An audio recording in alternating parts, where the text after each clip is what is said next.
Bonjour, comment allez-vous? Eh bien, regardez, sur la route, j'ai une idée. Je vais vous dire ce que c'est deux triangles qui ont la même surface, par exemple.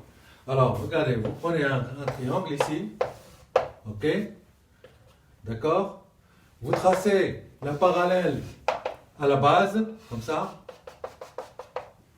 Et après, vous choisissez n'importe quel point dans la parallèle. Et vous joignez les extrémités de la base. Par exemple ici, hop, hop. Alors, le triangle, on va appeler celui-là T1 et celui-là T2. Ok? Eh ben, la surface de T1, c'est la même que la surface de T2. Alors, vous choisissez n'importe quel point. Par exemple ici, hop, vous joignez les deux extrémités de la base. T3, ben, surface, l'aire de T3 est égal à l'aire de T2 est égal à l'aire de T1 est égal tous les triangles que vous prenez avec la même base et le sommet à la parallèle à la base. Ça, c'est un premier cas. Donc, tous les triangles là ont la même surface. Deuxième cas, vous prenez un triangle, toujours,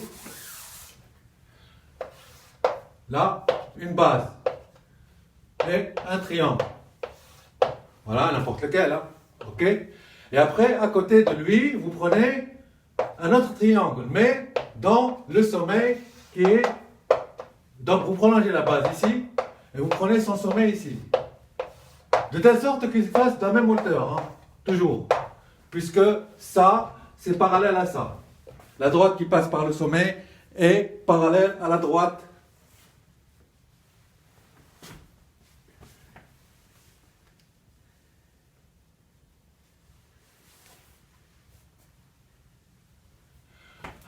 parallèle à la droite qui passe par la base. Alors dans ce cas-là, la surface de T1, par exemple, ça c'est T1, ça c'est T2, triangle 1, triangle 2, l'aire de T1 divisé par l'aire de T2 est égal le rapport de base, ça c'est la base, on va dire, B1, et là la base B2, donc est égal à B1 sur B2.